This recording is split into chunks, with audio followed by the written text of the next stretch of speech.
Hello, everyone.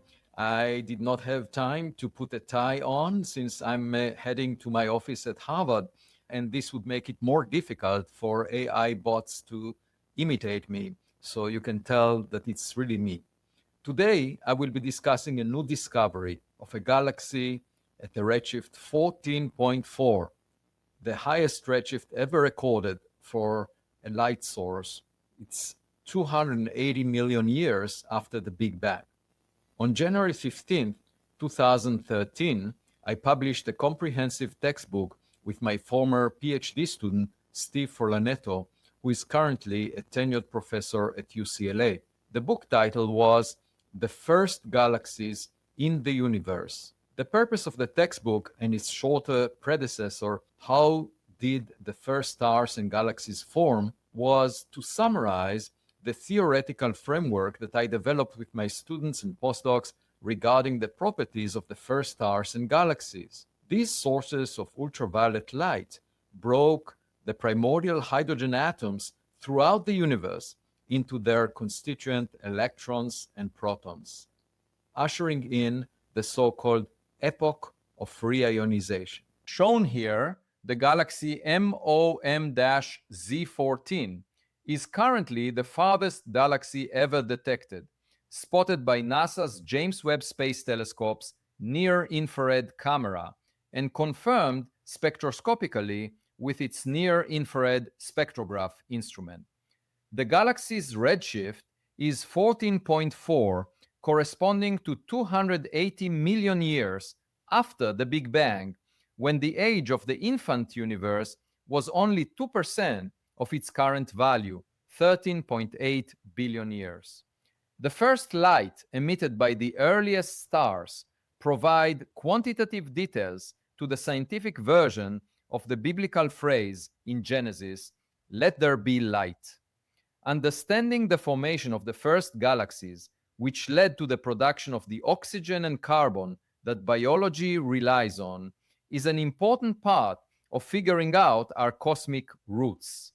My textbook was written in anticipation of the James Webb Space Telescope, which I helped design as a member of its first working group 2 decades earlier.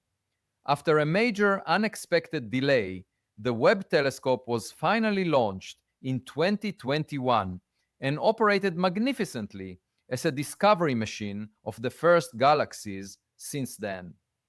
In 1992, my colleague Piero Madao told me that his paper on high redshift galaxies was rejected from publication by a referee who argued that the paper is too speculative because we do not know whether there are any galaxies whatsoever beyond redshift 2.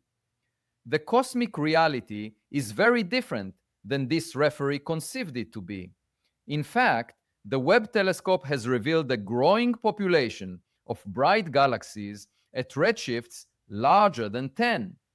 Yesterday, 13 years after my textbook was published, NASA announced the confirmed detection of the record-breaking farthest known galaxy, MOM-Z14, in the Cosmos Legacy Field. This field covers a mosaic of the sky measuring 2 square degrees, 10 times the angular area of the Moon. The galaxy's redshift is 14.44, corresponding to about 280 million years after the Big Bang, when the age of the infant universe was only 2% of its current value, 13.8 billion years. The universe expanded by a factor of 15.44 since this galaxy emitted its light, and so the observed wavelengths of its radiation are stretched by this factor relative to their values at emission. The discovery, led by Rohan Naidu from MIT, who received his PhD from the Harvard Astronomy Department in 2022, was announced 8 months ago in a preprint here in the Webb Telescope Imaging and Spectroscopy of MOM-Z14 with NIR CAM images showing a compact source detected at observed wavelength longer than 2 micrometers. The prism spectrum reveals that the disappearance of the source below an observed wavelength of 2 micrometers in the imaging is due to an abrupt break whose sharpness implies that it is produced by the Lyman alpha transition of hydrogen. Furthermore, an array of ultraviolet emission lines, dashed lines, supports the inferred redshift.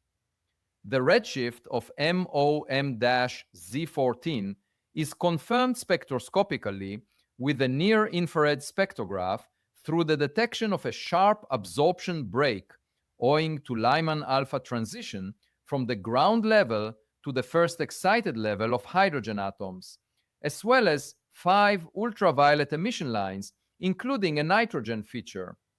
These prominent ultraviolet lines signal a rising star formation history with a factor of 10 increase in the last 5 million years. As expected in my textbook, for galaxies at that redshift, the source is extremely compact, about 240 light-years in radius, 100 times smaller than the separation between the Sun and the center of the Milky Way galaxy. The nitrogen spectral features observed in the early galaxy MOM-Z14 cannot be produced by normal stars within 280 million years after the Big Bang. In a new research project that I'm conducting with my postdoc, Devesh Nandel, we are relating the nitrogen production to supermassive stars which could have naturally formed out of the pristine cosmic gas before it was enriched with heavy elements by later generations of stars. As discussed in my textbook, the primordial hydrogen and helium gas could not cool efficiently and likely fragmented into massive stars. The absence of a strong damping wing of the hydrogen absorption feature suggests that the hydrogen atoms in the immediate intergalactic environment of MOM-Z14 were already broken, as expected in reionization models for that redshift. The galaxy MOM-Z14 cleared out the thick primordial hydrogen fog of the early universe in the space surrounding it. Thus, MOM-Z14 provides another clue for mapping out the timeline of reionization, work that was not possible until the Webb telescope lifted the veil on this cosmic era. Future radio observatories will aim to measure the faint emission by hydrogen from that era at a wavelength of 21 centimeters, as anticipated in my textbook.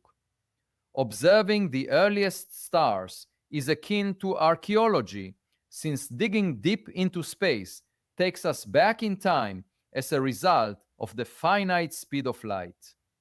The Webb telescope is akin to an archaeological shovel that reveals ancient layers of cosmic history. MOM-Z14 is one of a growing group of surprisingly bright galaxies in the early universe, about 100 times more abundant than predicted in my textbook before the launch of the Webb telescope.